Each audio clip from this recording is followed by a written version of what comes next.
ఎన్నడూ చూడని విధంగా అంబటి రాంబాబు గారు మాజీ మంత్రివర్యులు వారి గృహం మీద దాడి చేసి వారిని భయభ్రాంతులకు గురి చేసినటువంటి విషయం రాష్ట్రం మొత్తం చూస్తూ ఉంది.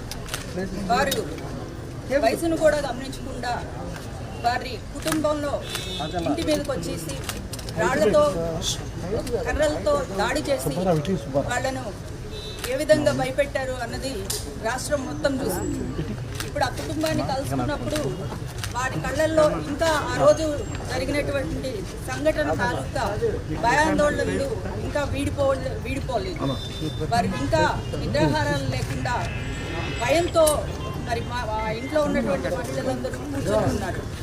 ఇలాంటి దమనకాండకు గౌరవ మాజీ ముఖ్యమంత్రి వర్యులు వైఎస్ఆర్ కాంగ్రెస్ పార్టీ అధ్యక్షులు ఆ కుటుంబానికి వారి యొక్క సంఘీభావం తెలియజేసి వారికి అండగా ఉంటాను అని తెలియజెప్పడానికి రేపు అంబటి రాంబాబు గారి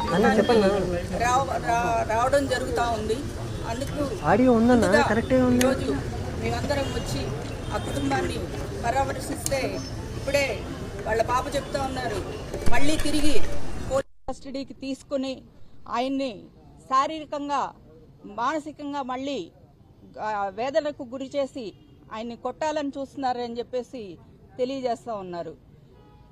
దారుణం ఏమిటంటే ఈ మహిళలందరూ ఉన్న ఇంట్లో ఒక ఎమ్మెల్యే వచ్చేసి మహిళా ఎమ్మెల్యే వచ్చేసి వాళ్ళ ఇంటి మీద పడి దాడులు చేయించడం అన్నది చూస్తుంటే నిజంగా చాలా ఘోరంగా అనిపిస్తూ ఉంది.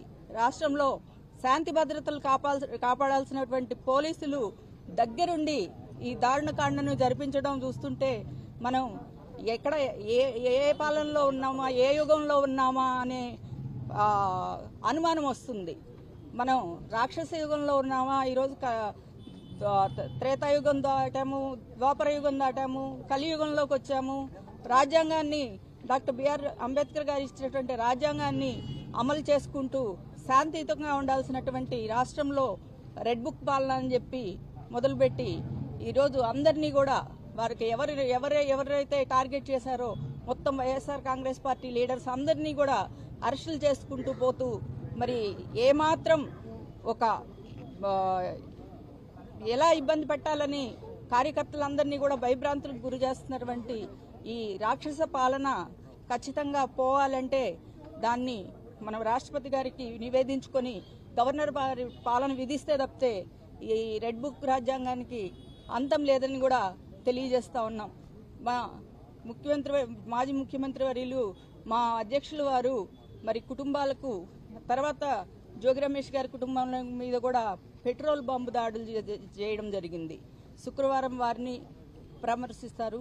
రేపు ఇక్కడికి రావడం జరుగుతుంది. కాబట్టి మా మీద ఏమైనా ఈగవాలితే, మా నాయకుడి మీద ఈగవాలినా కానీ ప్రభుత్వాన్ని ఖచ్చితంగా మా కార్యకర్తలందరూ కూడా ఏం చేయాలో అది తర్వాత తెలుస్తారని కూడా నేను తెలియజేసుకుంటా. ఇప్పుడు వాళ్ళు చేసిన దాన్ని మీరు సమర్థిస్తున్నారా? మీరు చూసారు, మీరు సమర్థిస్తున్నారా? రాష్ట్రంలో అలాంటి దాడులు రేపు మీ ఇంటి మీద జరగవచ్చు, రేపు నా ఇంటి మీద జరగవచ్చు. మనం ప్రజా జీవితంలో ఉన్నాం. స్వేచ్ఛగా బయటకు వెళ్లే అవకాశాలు మనకు ఉండాలా లేదా అన్నది మీరు చెప్పండి. ఇంటి మీదకి వచ్చేసి రాళ్ళు ఇసిరి దాడులు చేస్తుంటే రేపు మీ ఇంట్లో మీరు పెట్టే వార్త నచ్చదు ఎవరికన్నా. అప్పుడు వచ్చి మీ దాడి చేస్తే ఏం చేస్తారు? మిమ్మల్ని మీరు ప్రొటెక్ట్ చేసుకోరా?